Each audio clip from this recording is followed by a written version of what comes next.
Okay, welcome to our almost weekly GPS for the Soul, Beginner's Guide to Tanya. We are on the chapter 23, which again corresponds to chapters 35 to 37 in the actual Tanya, but in our GPS class, it's chapter 23, and the topic is man's soul is a godly candle. So I want to touch base for just an interesting idea, first of all. If we have the category of the mineral, the plant kingdom, the animal kingdom, and the human speaking kingdom, right? So it's interesting that the human kingdom survives off of the plant and animal and mineral kingdom, and not vice versa. And so one of the things we talk about in Chassidus is the idea that the highest falls lowest. So in that sense, that the greatest spiritual energies coming down into the physical world are expressed almost in a sense are expressed in the mineral kingdom. They're so holy that they cannot be, they don't seem alive. You know, at least a plant has growth, at least an animal has movement, and a human being can speak. But a human being relies on the lower species, the lower things in order to exist. And that's because the greatest koyach falls to the lowest level. We're going to relate back to this idea a little bit later. But the topic we're on tonight. Rabbi, I've got a conundrum here. My book goes from chapter 22, Loving Every Jew, and page patiently through it, it goes direct. Oh, here's chapter 23. Okay. Thank you. Glad I could help. Thank you for the help. That was awesome. So we're fast too. On page 209. So in the last section of the book, right, we had talked about, in the first chapters, we had talked at length about the tzaddik, the rasha, and the beinoni. The tzaddik being the one who's completely holy. He's already elevated all of himself, and he's changed himself so that his thought, speech, and actions are totally holy, and his internal is completely holy as well. But we said the beinoni is the one who struggles all the time. The beinoni is that one who, although in action, he never does anything wrong, and in speech, he never does anything wrong, but thoughts do come up, and he has to fight them. So the beinoni is constantly fighting this battle to control his thought, speech, and action, because his animal soul keeps coming up with ideas of things we ought to do. And he has to constantly struggle with that. So that's the fight, the constant struggle of the beinoni. And you might ask the point, well, what's the point? Like if I can't win the war, why do I continue to fight the battles? Is it just an endless loop of struggle with no purpose? So the answer is that in reality, it's in the struggle that God is most satisfied, is most happy, because it's the fact that we struggle, that we are in the struggle, the fact that we do fight the fight to bring out holiness. That in of itself, that's the whole game. That's the whole game. And I think I mentioned this before, but we talked about it earlier, that every game known to mankind comes down to how to get from point A to point B, and how difficult can we make this? And that's life, and we call that fun. So does that mean that Yaakov's struggle with the Yetzer Hara from his brother, Hashem relished it? that he fought the fight. He didn't just quit, give up, and go do the easy route. Yeah. He did not take the easy route. Exactly. So we want to talk about what the purpose is. The purpose here is really the taking. We say in Chassidus that God takes he takes the spiritual and makes it physical. Our job is to take the physical and make it spiritual. That's our task. Our task is to take the physical world and elevate it into a spiritual world. How do you do that? How do you take something which is finite and make it infinite? And that's where we come in. That's where it's our job. Our job is, because we have a chelik elikam imal mamish, because we have an actual essence of God within us. Our job is to take the physical mundane world, and using our godly soul, we elevate it. What's the most base part of that? That's us. That's the us, right? Is the thought, speech, and actions to elevate those things to the service of God. And what does God get out of it? The nachas, that we make the effort. That He asked us to do something, and we have a yetzer hara, and yet we chose, and we continue to choose, to overcome the yetzer hara to serve God. And that's the great nachas, right? Is to be able to take the animal soul and elevate God. So the only way to do that, though, is through the self-nullification. Self being the animal. That the godly soul has to nullify the animal.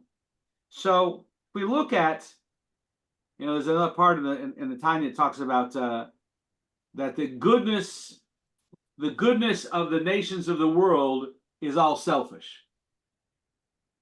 Now, I struggled with that for a while when I was just becoming frum, because I knew some pretty amazing people. And at that time, there were some people like Mother Teresa who were doing some amazing things in the world. And I mean, how do you call a person like that selfish? But the point is that the ulterior motive is a place in heaven. So it's still about me getting that place in heaven, or that glorious spot, or that, the ultimate reward, right? The spiritual reward. And our job is not about that. Our job is to elevate the physical world, because that's what God wants. And it's not about me. It's about what I can do to serve God. So when every time we say I love God, or I'm serving God, then it's still it's still me. It's still all about me. The Shekhinah, the divine presence, rests in a place where there's humility, and in a place where it's all about God. Me and God can't exist in the same space. It's either me or it's God. So if I decide to put myself aside and serve God, then that's the real dwelling place for God, is bringing that up. So the example that Chassidus focuses on is that a person is compared to a candle. The flame is the Shekhinah, the divine presence that dwells upon us. And the wick is the body. The wick is thick and it's coarse, just like the body. It holds the flame only when it's full of wax or oil. Without the wax or oil, the wick would burn out quickly and produce a dim, sooty flame. So how is it that the body is like the wick? How is it the body doesn't get consumed and burned? If we do the Torah and mitzvahs, these mitzvahs are the oil that is consumed. The mitzvahs, when our physical body is busy doing a mitzvah, that mitzvah becomes the oil that our body is funneling to the service of God.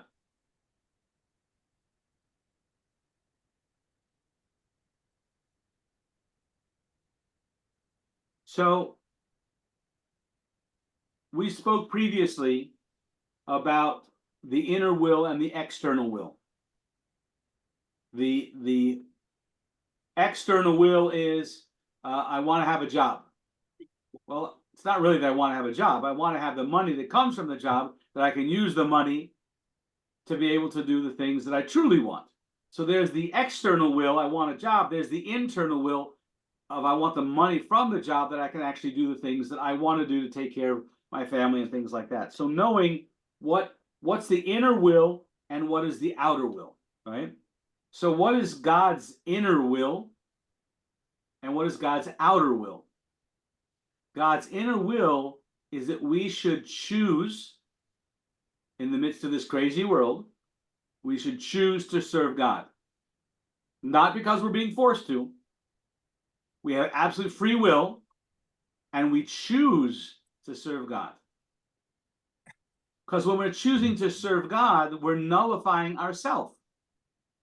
We're putting aside our own will, what I want to do, go to bed, sleep, eat, right?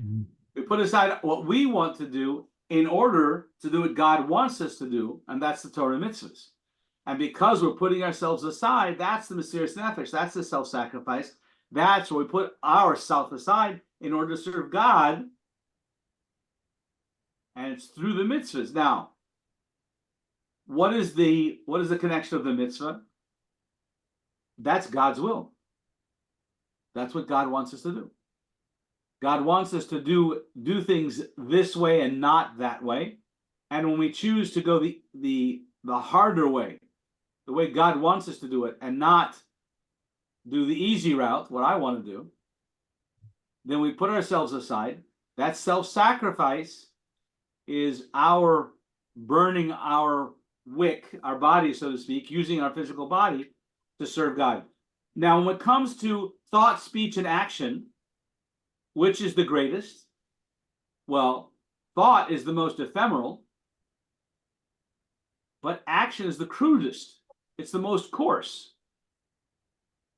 But it's actually within the physical action. Maisa hu ha'ikram. Action is the main thing. Why is action the main thing?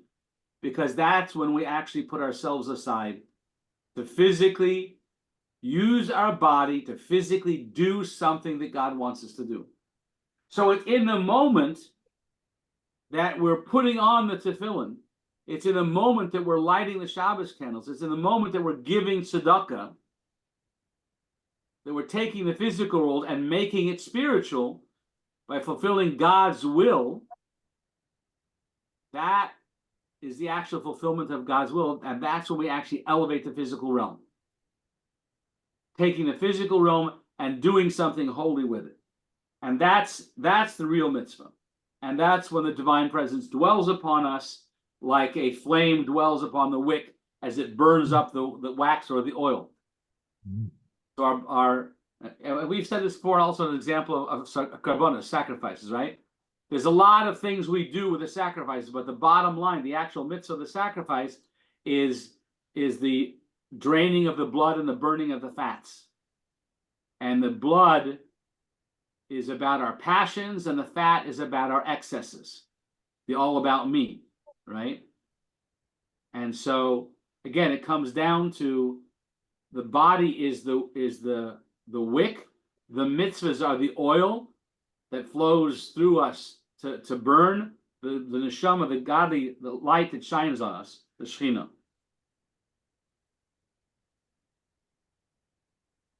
When we get caught up in emotions, it's very easy to get caught up into falsehoods, deceits. Because if we're thinking about how we feel about something, so our feelings tend to be all about us. I want, I feel, I would like, right? It's all about us. Putting those aside for the service of God. Now, there's nothing wrong with feeling good and doing a mitzvah. But it's about the mitzvah. It's not about us. The moment it's about us, that's a bad thing. Now, nevertheless, the Rambam says in Jewish law, better to do a mitzvah for the wrong reason, you'll come to do it for the right reason. So, like we start off with children, we give them candies to do a mitzvah, and then, things grow and grow and grow. The goal is that as we become more mature, we're doing it for all the right reasons. We're doing it because we want to serve God and not because it feels good. It's fine to feel good when you're doing the mitzvah. It's a wonderful thing. But it's not about the feeling good. It's about the fulfillment of the mitzvah. And even when it's not convenient and it's not something I want, and you know, the water is cold and everything else, right? Nevertheless, there's the mitzvah. There's the mitzvah.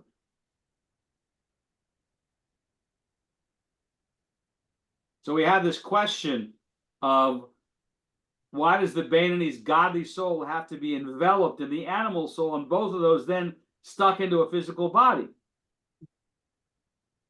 The animal's soul's emotional experience is translated into thoughts that then go up to the mind for consideration and temptation, and all those things can easily lead us astray. And that's the exact experience of when we choose not to follow our emotions, choose not to follow the things that we want to do, but rather choose to do what God wants. Then we've elevated all those other elements. So again, thought, speech, and action, but obviously action is the most physical of those. To be able to take those and elevate them to God by putting ourselves aside and doing not what we want, but what God wants, that's the spiritual benefit there. And that's when we actually connect with God. And that's a pretty cool thing. Because at the end of the day, it's in that moment that we're fulfilling God's will that our finite has touched the infinite. And that's where the real connection is. When we put aside all of our wants to fulfill what God wants, and in so doing, our finite touches the infinite. Isn't there times we do want to follow the emotion? Aren't there circumstances when the emotion is actually allowing us to elevate things? With seichel, Yeah. with intellect. Never the emotions by themselves, but the emotions can make a burning fire. You know, when you have a burning fire to do a mitzvah, then that's serving God. So yes, you're But what using about- the emotions. what But about don't follow the emotions blindly. It has to be with intellect. So what about the emotions that allowed why can't I think of his name? Where he slay the person who was committing a sin, where everyone else wasn't doing it. And that Right. So and when that action, Pinchas yeah, went to slay those who were committing a sin publicly, that's the term of the zealot, right? yeah. So even then, Pinchas went to check with Moshe and the court about what he should do. And they conveniently forgot. And Moshe said, well, the one who, and Pinchas reminded them of the law, and they said, well, you're the one who remembered it. It's on you, right? So, yes, emotions, power, give the fire, but only with intellect. We have to make sure that it's guided with a thought process that says, yes, this is a good thing to do, and we should follow it. Now, sometimes we have this idea comes up, and we might say, oh, I'm going to run and do this mitzvah, right? But we have to stop and think, is this really the right thing to be running to? You have to run through the process. And if you can't know for sure, then you speak to a friend, an advisor, a mentor, because then you have two Yetzer Tovs against one Yetzer Hara. You know, the Yetzer Tov will always help each other, is always concerned about me and you. The Yetzer Hara is only concerned about me. So when you join together with someone else, you have two Yetzer Tovs against one Yetzer Hara. So always seek counsel when you're not sure if what you're doing is the right thing to do. So you have the emotional passion to go do something, think about it. And if you're still not sure, check with someone else about it. And then depending on the answer, right? But we have to make sure that our emotions are guided by our intellect. And I think that's one of the reasons that we talk about the Chabad way of doing things. Chabad is Chochmah Bina Das, wisdom, understanding, and knowledge. That all of our actions have to be guided with Chochmah Bina and Das, and not just the emotions themselves. And when it's guided by wisdom, the emotions can flame and fire and enthusiate the performance of the mitzvah, and that elevates that mitzvah. Then is able to elevate even higher. So our mission, our goal, is to use the animal soul, the power and the energy of the animal soul, to uplift the godly soul, to fulfill God's will the way God wants it done. And that's self-nullification, to do what God wants, not what we want. That's the mitzvah, and the action mitzvahs even more, any mitzvah, but how much more so the action mitzvahs, because it takes more of our power and our energy, and it burns more of that, that blood and fat. And that's the way we connect with God's infinite will, and that infinite will, of course, then is elevating the physical world. That's what we're here to do. So we say mission focus. That is the idea of using the animal to serve God, using the emotions to serve God, but it has to be with intellect, and it has to be about putting our own self aside to be able to fulfill God's actual will.